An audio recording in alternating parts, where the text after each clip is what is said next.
will try and opt for something like an Ornn or another tank option that can. It's a Rumble, brother. It's Rumble or Gwen. It's Rumble or Gwen here. Fair enough. I think you'd be more happy to have Rumble for WE. I just haven't liked how Cube has played this champion.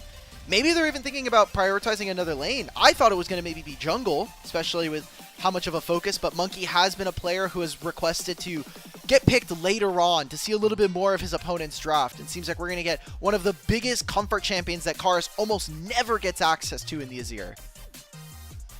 I think it's totally deserved that Monki gets access to a later counter pick.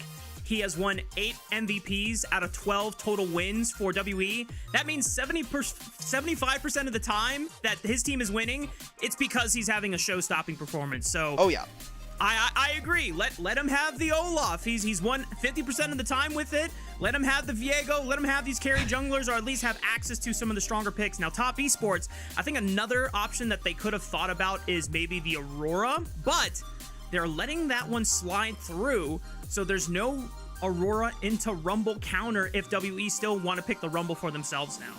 All right. Well, I mean, yeah, they have the Gwen now as well, so you could still go Gwen Rumble, right? Here for Cube, he could decide. It does move him away from playing a lot of these tank top laners, just because you're going to be playing into Gwen. Could also try the Mbessa matchup, especially if we're seeing this from Team WE. Give him the ability to dive onto the backline of a champion like Talia. So we're going to go for the range here, which does mean that WE are going to be really incentivized to pick up champions like Skarner, like Alistar, so that they can, you know, make sure that top esports are not allowed to play. Yeah, I wouldn't mind an Alistar early pick right now because 369 and Kanavi have already locked in their AP solo laners of choice. That being said, WE locking in the Skarner, that has been a Monki classic. This will give him strong team fighting power with that Impale. It is a jungler that will take a little bit of extra time to scale on up, not nearly as aggressive. And because Kanavi now sees a window where he doesn't need to fight and scrap as early on, he's going to go for a champion that will scale just as hard as the Skarner. Okay, so what we see from these drafts right now is top esports, again, want to play from priority in their solo lanes. Allow for Creme to be able to bounce in between waves, use that Weaver's Roll around objectives. Let 369 in particular kind of have a run of the game. Going to be expecting to see the exhaust on the Gwen and maybe the Rumble to try to mismatch these two top laners, trying to fight it off against each other. We get into the back end of draft here on the second ban phase. 80 carries not already taken, and I think WE do need to be a little bit careful about a potential Kaisa here coming in from JackeyLove, as it'd be a champion that ignores some of that front line and gets right into the weak spot where Azir and Rumble are going to be. Definitely an easy way to reposition around a telegraphed Impale or even an Emperor's Divide and easily gets out of the equalizer. So I'm with you there. We'll see if WE can also recognize the vision here. Top esports should be going for their early 80 carry pick for JackeyLove, unless they want to now lock down a priority support, since 2 have already been taken off the table. Nautilus and Alistar taken away. Rakan still here. Does Vampire opt for the Leona? It's kind of the question for me. Does mean that WE will have access to the Kaisa. So a lot of magic damage here for this team. I mean, everybody on this team. Yes, it is going to be on-hit Kaisa, but the application of her Plasma procs, all of this, it makes it easier for top esports to opt into a little bit more magic resist, but there's not too many tanks on this team. I'll be honest here, Rafa. You look at how short range top esports are. They really need to win in the first couple early minutes of this game. Otherwise, I think the range and overall ease of execution here from WE is going to be very, very powerful. Yeah, because if you fall behind, you don't get early access into these objectives where, because you already noted, top esports, especially when you have things like the Xayah, you want the teams to play and aggress into you. So it's a lot easier to build up those feathers and get a massive rake off with the Blade Caller. Otherwise, top esports obviously can dive forward with a majority of their members here, but then JackeyLove is just kind of left to fend for himself. I will say there's not that much guaranteed lockdown from the side of WE, so it shouldn't be the hardest for JackeyLove to dodge out on some of these engaged plays. I imagine that Vampire, he has the biggest burden of responsibility because he's the only one that can sneakily find a Pop Blossom where JackeyLove is caught unaware. this is what we're going to be looking for. It's whether or not WE can get to an objective first, set themselves up, and create those battle lines with a Rumble and a Zir. Obviously, the Rumble does give them some way to play out if they are not there first, with the Equalizer giving them that range. We need to see if they can do it, because WE, they've shown that they can take individual games off of our top teams. Taking the whole series has been a quite difficult bout for them so far in Split 3. We are a few days away from closing out the end of the regular season. Every match here on out counts in solidifying positions for top 4 and bottom 4 seeding. Let's hit the riff for game 1 between WE and Top Esports.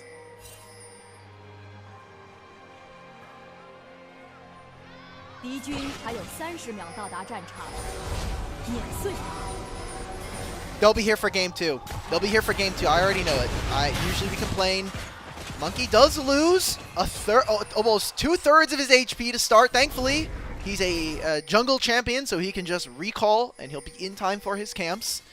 But does mean that they do get early vision right now. You can see that Top Esports, they want to see when and where they can place wards so that they can track the most important piece of WE's game plan. Creme getting a very late ward on the blue buff here will be nice for Top Esports to help track WE's star jungler. And I want to go back to the conversation that you were alluding to during the pre-show for this series out. How important it is for both Monki and Kanavi to have successful games and overall opener states to help build the founding blocks of success for their respective teams. Just Kanavi earned himself an MVP off of his incredible performance in Split 2 during the regular season. And whenever we have seen WE succeed, it almost always comes off the back of Monki and his incredible performances in-game. So really jungle-led teams here, and we'll have to see whether or not they can actually perform. Now both junglers starting on the top side and pathing down. You have to expect with a Nico lane down bottom side, very easy to gank for both sides. Even though not as much guaranteed setup from something like the Wukong, and the Skarner's a bit more telegraphed. Tangle Bard from Nico or a Grand Entrance from Rakan can be the only CC necessary to get things rolling. An early invade from Kanavi. He went red buff straight onto Monki and attacking him on the Gromp. And Monki... Alright, who learns to smite though? Monki doesn't have smite. Kanavi still has his because he started the red buff and walked over to the top side of the map. I would love to see how close it was before it reset, because now Kanavi will chase Monki out of the top side blue quadrant jungle. There's no way that Monki can even contest for wolves, even though he has smite again. And now Kanavi, is he going to continue trying chasing him and harassing him, or is he just going to return to his camps? It looks like he'll return to his camps. I think he's just going to do red buff. He's going to ignore his Krugs for now, which kind of sucks, but he'll get them when he recalls and starts back up on his top side. And he just wants to be on time, not for this bottom lane wave, but to just stop Monki from doing anything. It does mean that Monki will be done with all of his bottom side camps, and both of these junglers will be ending at level 3.5 when this scuttle is spawned. Yeah, big note from the bottom lane, early skirmishing and fighting. Both of the summoner heal spells were burned by Hong and Vampire respectively, but everyone still has flash. Cleanses still available for Taeyoon and JackeyLove, so if the junglers start getting aggressive on that side of the map, shouldn't expect anyone to go down that easily here. I like this adaptation from Monki. He knows, okay, Kanavi's probably on the bottom side of the map. He had 2 camps when he invaded me. He's gonna come and try to fight me. I do have some ability to fight if he wanted to pull his bot lane over, but with where the wave was looking, I don't think that Taeyoon and Vampire wanted to give up their position and really far forward aggression that they have currently with this double range bottom lane against the Lovers duo. Totally valid. Comparing Taeyoon, looking for a quick Tangle Barb's pick onto Hong. That's a lot of damage. Taeyoon flashing forward, but not enough to finish the job. Hong lives with a sliver of HP. 25 HP there on the Rakan. Maybe Creme gets caught out here. Oh, that's so tough. Max range on the Ishtals, and it just does not land there onto Creme. I've been there before. That's a bummer.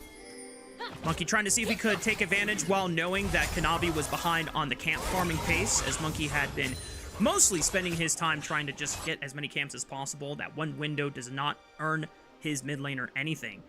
As Karis just TP'd back to lane, Creme answers, and Kanavi ends up on the top side of the map here.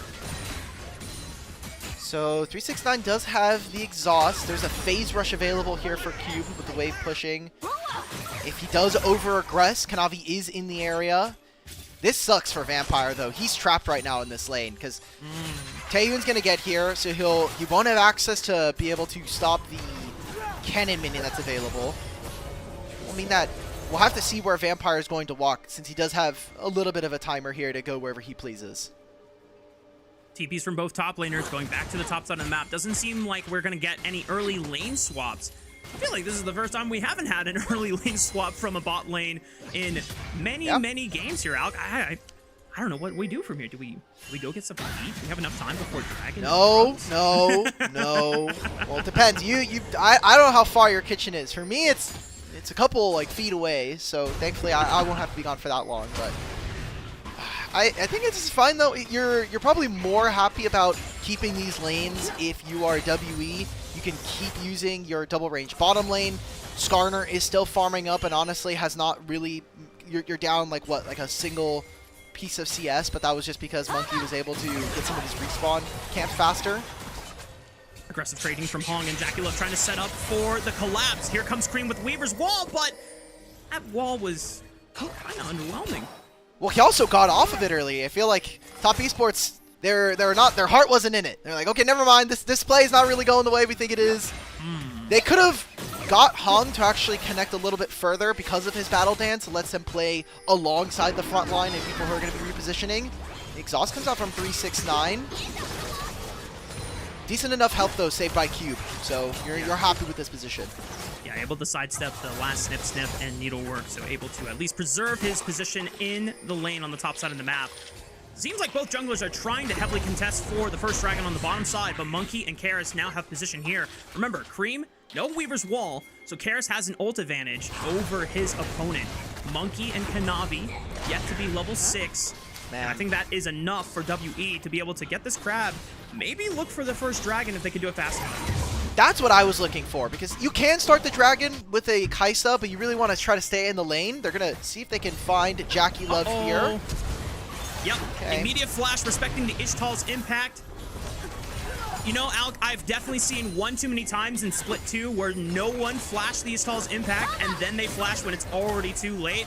I'm just glad that JackeyLove is paying some respect to the Skarner. Yeah, the second spawn of the Scuttle, in my opinion, was there to see which one of our junglers could potentially race to level 6 first. Kanavi knows his topside camps are respawning now, and so this opens up a window, but look at where the rest of his team is. Still crossing into mid is Hong. Creme comes back to lane, but doesn't have any mana versus this Azir right now. Teleports are going to be coming back up for our mid laners. And even with Cube walking back to lane, somehow Kanavi has enough time to steal the blue buff right before Monki gets there. Damn. It's going to be a tough one for Monki as early on, especially when he is trying to play in these lanes and not constantly in his jungle. That mana is going to be a little bit of an issue, but he takes his opportunity now that he has lane priority in both mid and top to go for grubs uncontested. Kanavi cannot walk in because he's got no friends to help him at least enter just yet. WE should be able to claim 2 grubs, and at this point, it's all 3 going their way. This is a good start here for WE. They're not the team that's going to be hitting on side lane turrets as much, but 3 grubs for an Azir, that feels incredibly nice for them. And an early start here for WE. Yes, it's Kanavi getting individual camps, but I think if you're Skarner right now, you're saying, I'm down what, maybe a camp and a half, maybe 2 here, and all of my lanes are even. We're getting closer to our Azir and Kaisa hitting first items. I'm happy. Yeah, the beauty of Skarner is that he is still functionally, at the end of the day, a front line for WE, and if he is still able to get his Heartsteel online in a relatively on-pace fashion, who cares if he loses a couple camps here from Kanavi? And Kanavi hasn't really been able to leverage that advantage for himself in a significant way. Normally, if you are able to get that kind of gold advantage, I want to see a super fast Trinity Force spike and then immediately force when WE are down item spikes. That is yet to be seen. Well, for playing the blame game, I do think that Creme is suffering a little bit here in this matchup. You do take the Talia to have a little bit of playmaking early on, mostly just so you can have the ability to cut off your opponents going into a fight. And hey, with the Weaver's Wall against this WE roster, it feels pretty strong, but it feels like Creme is taking a lot of weird trades in lane. He's running out of mana incredibly fast, so he's not there to be in position for an objective. Now, Top lane, Cube does have teleport, same here with Creme, but Creme would have to find another reset before they look to contest this dragon. Trying to do his best to keep Cube occupied here, or at least force him to base and then walk back top lane before even considering for a TP.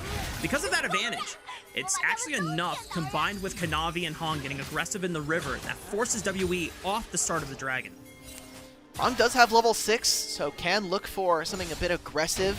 You see that Monki right now, all he has to do is just cover Karis. His mid lane is doing fine. They're going to eventually move over. Top Esports are giving up the mid-wave positioning so they can get position on bottom. Oh! 369 gets scooped up by the Emperor's Divide, and because 369 does not have flash with this summoner spell set up, he gets put down in the dirt by a giant boulder. That's first blood. Going over to Monki. Here comes Vampire's Pop Blossom onto Hong, forcing him to flash away. A teleport is answered by Q. Taeyoon. As Creme has also TP'd over. Oh, Monki stole the dragon too! Everything is going wrong for Top Esports, and they're trying to fight their way, kiting into the safety of their own jungle. Big blade caller from JackeyLove keeps them rooted, but his top lane is getting totally annihilated. WE go big with 4 kills at 11 minutes. And now Cube's going to get himself a full turret plate on bottom lane alongside this wave. WE are winning this early game right here with the composition that we favor going late. We're 11 minutes in. Look who's completed items already. Monki, Karis, and Taeyoon. All of the places you want to see the gold here from WE, and 369 getting caught out right before this objective. A huge mistake for a veteran top laner that we expect a lot more from. And then the rest of this fight is easy for WE. Vampire gets to use the Pop Blossom. No one from Top Esports can respond. And honestly, the cherry on top, this steal from Monki. Oh. Timing the boulder flash with the smite. Beautiful stuff from Monki. And as you highlighted as a foreboding for the side of Top Esports, this composition was supposed to get ahead. Because if they cannot enter in these objectives first and set up for WE's entrances and approaches, it's so good for them trying to actually engage into WE with the range gap later game. Look at who has completed a first item versus who hasn't. All of Top Esports right now are like, well, we don't really have a ton of damage, and JackeyLove's sitting there with an Essence Reaver, but Kraken Slayer is honestly one of the most broken items in the game right now. I feel like it is solely propping up a lot of champions thanks to some of the Utah and crit itemization nerfs we've seen over the patch. So this is a great spot here for WE. They're going to see how much more gold they can get onto the Zir. 2-item Zir is a really big headache for Top Esports to deal with. Not a lot of flashes available. Impale into the Pop Blossom. Monki and Vampire working hand in hand. It's looking like Split 2 magic all over again. And WE now have one more man in advantage for trying to at least threaten 369 on the dive. And Top Esports can do nothing during this, so this is, again, perfect setup here for WE. Taeyoon's just farming in mid lane. Cube can be by himself because they have that numbers advantage, and with them cutting out that wave, yet another plate going over to the Zazir. He's going to be level 11 very soon, probably around the 16-minute mark, and that's just in time for this second dragon to spawn. So I'm really happy with how WE have been playing this early game. This is a far cry from what we've seen from them consistently throughout 2025.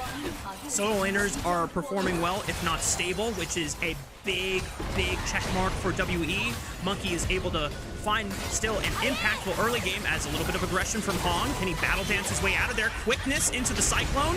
Is Monki in trouble? The rest of WE members are here for the collapse. Monki does get shut down, but quickly Karis swoops in and finds Hong in the backline. But now he's isolated by 3 members, and Vampire and Taeyoon are trying to do what they can to cook here. Good Kaisa with the reposition of the Killer Instinct at least allows him to take out Creme, but 369 tags him with the Needlework, slows him down, goes over the wall. Needlework tags Vampire once again. The table barb goes wide, and 369 will help Top Esports even the score. All the Top Esports fans, my PayPal is available in my Twitter bio. If you need to send me a $5 real quick, I would welcome the appreciation.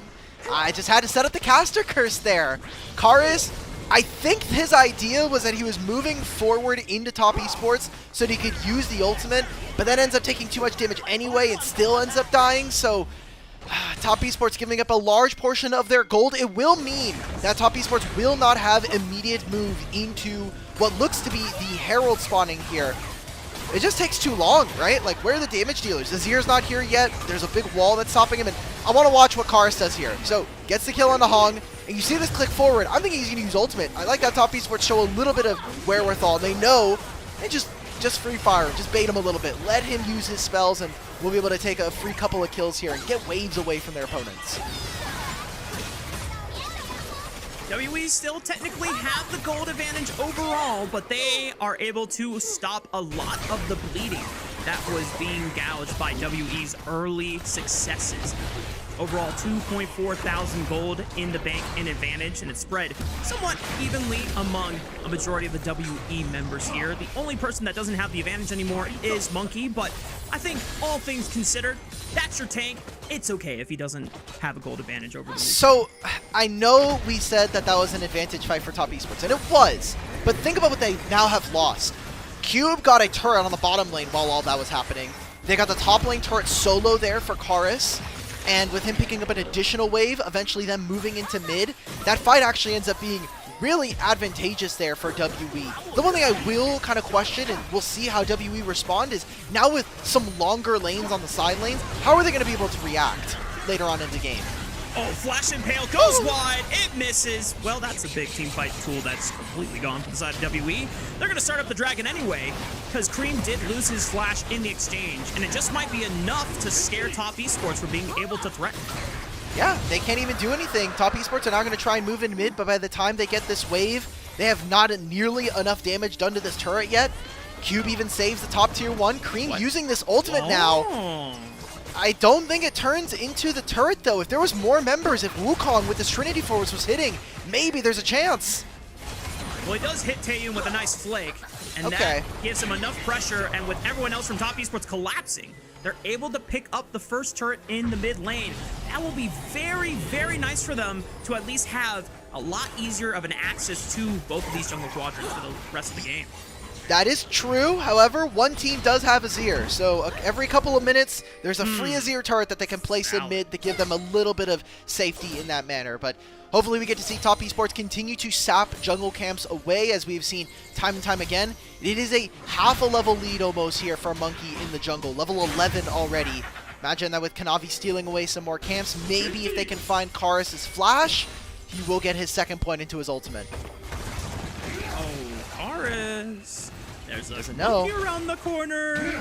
He does not know that they left. Oh, okay. Well, Emperor's Divide pushes Kanavi back, and Karis is able to make his grand escape. And meanwhile, Taeyoon was able to pick up the tier 1 turret in the mid lane. This is probably one of the worst matchups that we could say that there's a Monki around him. There's literally a Wukong and his teammate next to him. Oh, true, true. So I did not you and I can workshop this one. I didn't want to call you out, but I wanted to make sure that we're keeping each other honest here. No, that's fair. It would get confusing, especially in a heated team fight. So, isn't there like a fancy name for Wukong in Chinese mythology too? Yeah, you're asking the wrong guy. It's also Wukong. It literally is just Wukong. Okay, it's just Sun Wukong. So. Oh, Sun Wukong. Okay, that's the full name. There we go. Well. Bro, with that and the Mbessa line that you had the other night, I think this is your last time you're mentioning China tonight.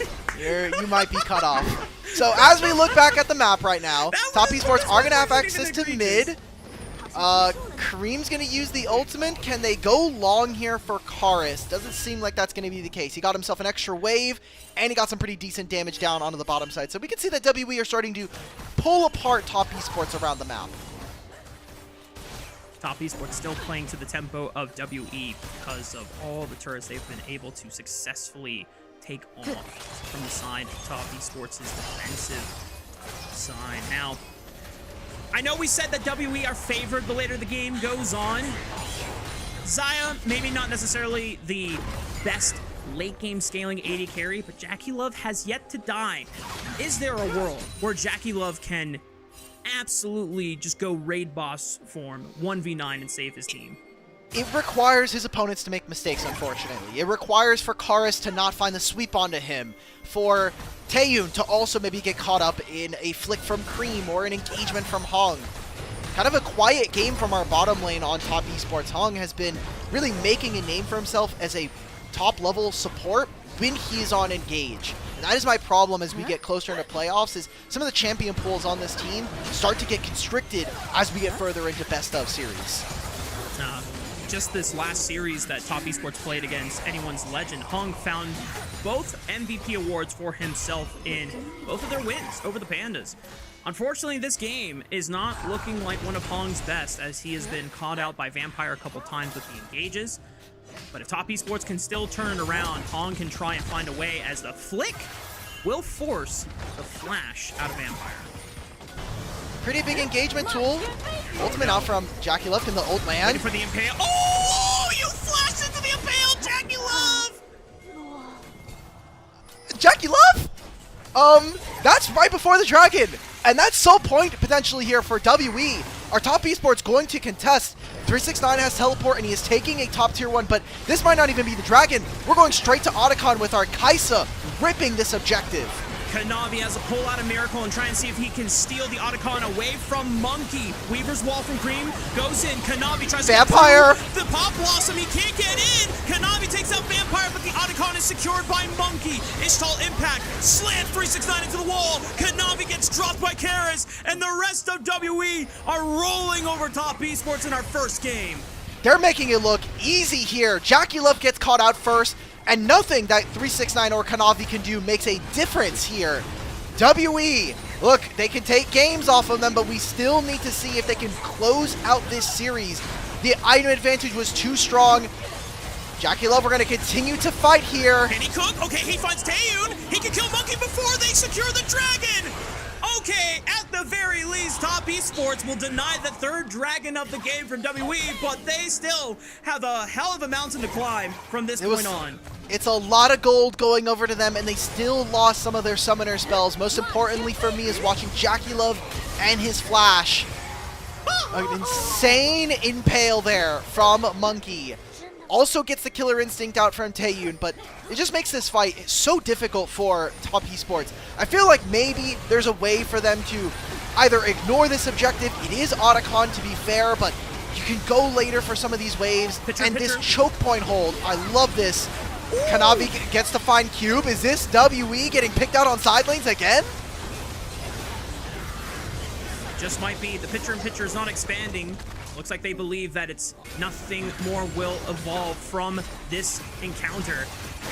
Oh no, Kanavi doesn't get to take the portal. He gets spited. He's forced to flash over the wall before Monki tries to look for the Impale. But he does make it out alive. I don't know if I like that. You just traded 2 flashes for a kill onto the Rumble, who doesn't really have much impact or influence on this game. Cube getting caught on side lane, something we talked about during the pre-show, but I don't think it matters here, Rafa. He's already half a level down on his opponent, but he presses tab, and he's very happy with the state of the game, especially in his minute 80 carry. I mean, on the one hand, Top Esports are kind of even with WE and gold, but on the other hand, I don't know how much of that matters, you know? They've got the boots upgrades from Feats of Strength. They've got Otacon on their side, so experience differentials are going to get really heightened here. And even with the Otacon giving them so much experience, look at JackeyLove. He's full level over on his opponent. Karis is only barely half a level.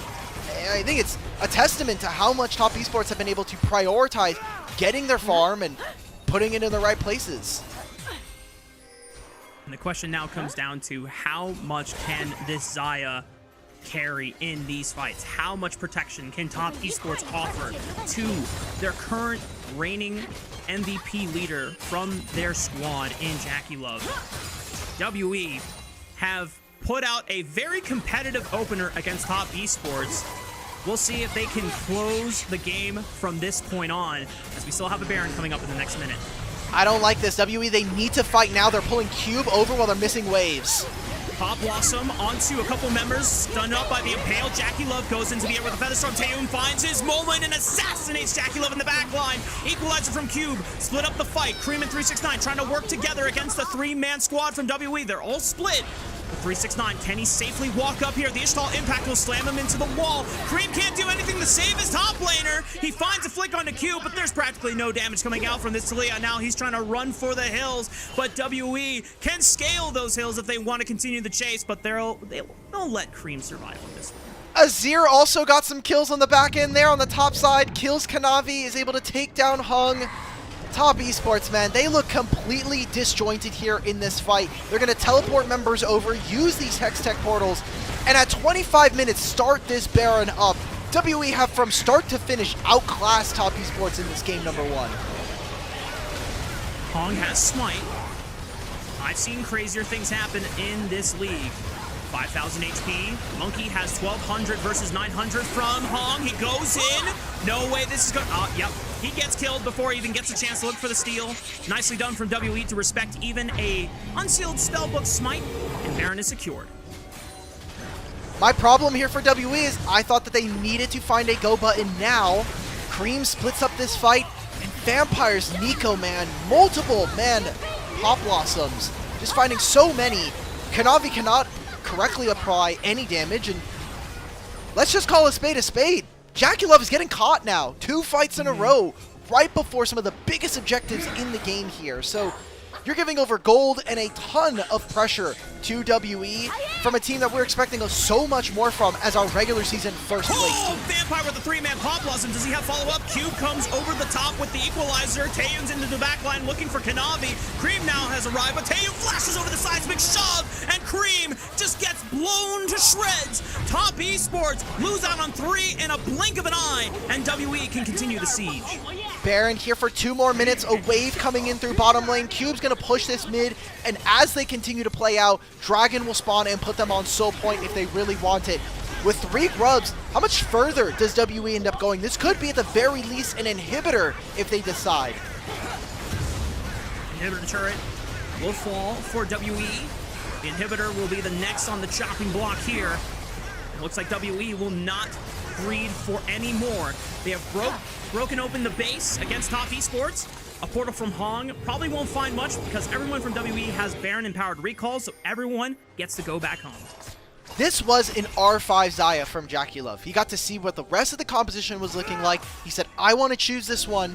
And partially, it does rely on his solo laners actually stepping up. We have not seen 369 and Creme do all that much, but he doesn't have as much room as this Xayah to lay down all those feathers when you have the Azir and the Kaisa threatening you on the back line. Dragon's going to get taken for Kanavi. Dragon. Top Esports were able to get here first, but now can they get out alive? That's the question. You can see that the walls are starting to close in. They hold the ground for now. Great equalizer from Cube. JackeyLove and Creme getting melted as the Ishtal's impact forces Hong to spring backwards, but he still gets killed in mid-air. Kanavi has the center of the Cyclone. Pop Blossom is dodged by JackeyLove's Featherstorm, but now he's in trouble. Karis goes for the Emperor's Divide, and JackeyLove, even though he flashed over, it does not matter. At the end of the day, the Impale will bring Kanavi right back into WE's waiting arms. That's the ace at 27 minutes. That's WE taking game 1. What the hell, man? I love the LPL. We thought this could have been a matchup that goes to expectation, but WE, as per usual, they're going to take us to at least a 2-game series here against Top Esports, and in dominating fashion. WE, I don't know what they ate before going into this match, but that form was absolute fire and very reminiscent of the upset they pulled off against Top Esports in playoffs of Split 2. What did we talk about going into this series? We need to see Monki shut down for Top Esports to thrive, for their solo laners to look strong,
of 5 in order to get into playoffs at this point.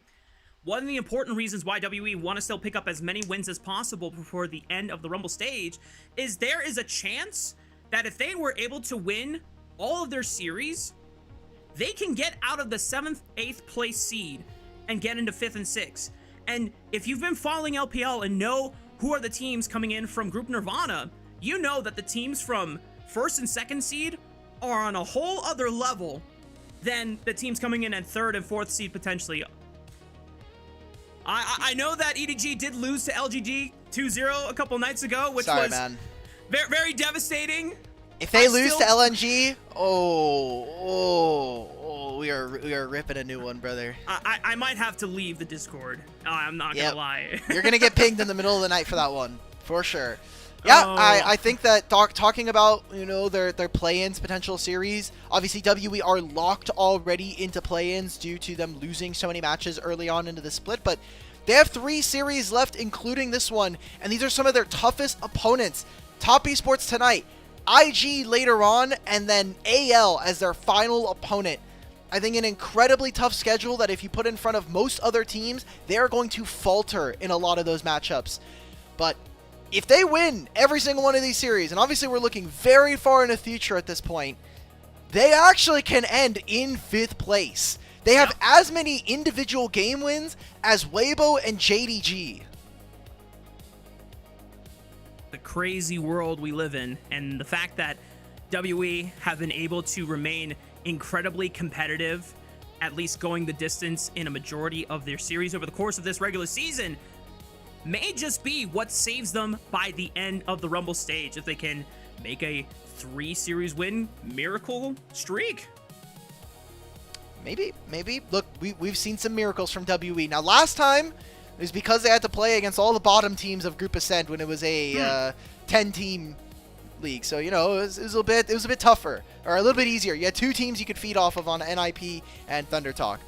True. But anything's possible. But we also know the other half of this conversation is there is a very high likelihood this series goes to 3 because of how WE are. They have played almost as many games as possible in this format, only taking, I think, 2 singular 2-0s in their entire time playing. Yes, they found one against IG, their very first series that they lost, and then up against FPX. They had a 2-0 in their second round robin. So they played almost as many games as you possibly can, 2 off of the maximum amount.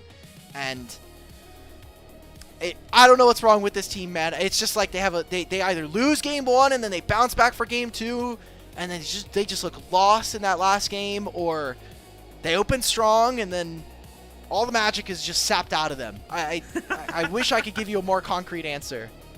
Well, let's move to a different discussion point before they show the MVP graphic. Who's going to get it from WE? Because I think knee-jerk reaction is obviously Monki for finding good impales, but I would give a shout-out to Vampire, honestly, because some of his Plot Blossoms being synchronized in either setting up the impale or it's off of the impale to continue the CC duration, I think was just as valuable. I think it could be Monki. Honestly, I would not be too surprised if Vampire earns himself an MVP in this game. His Pop Blossoms, multiple fights. I think of the bottom lane Tri-Brush. I think of the topside 2 topside plays around Herald and Grubs. I'm sorry, Vampire. I feel like you got robbed. But the narrative is too damn strong. Monki now leads Group Ascend and the entire league for MVPs at 9. Can you imagine if we finish the Rumble stage with Monki having the most MVPs by the time we get to August 29th? Just imagine that as a world. But of course, that is the end of Game 1 wrapped in the books. We still got another game, surely, and I'm hoping that Top Esports bring a little bit more something so that we can at least have a 3-game banger. Otherwise, it just might be a WE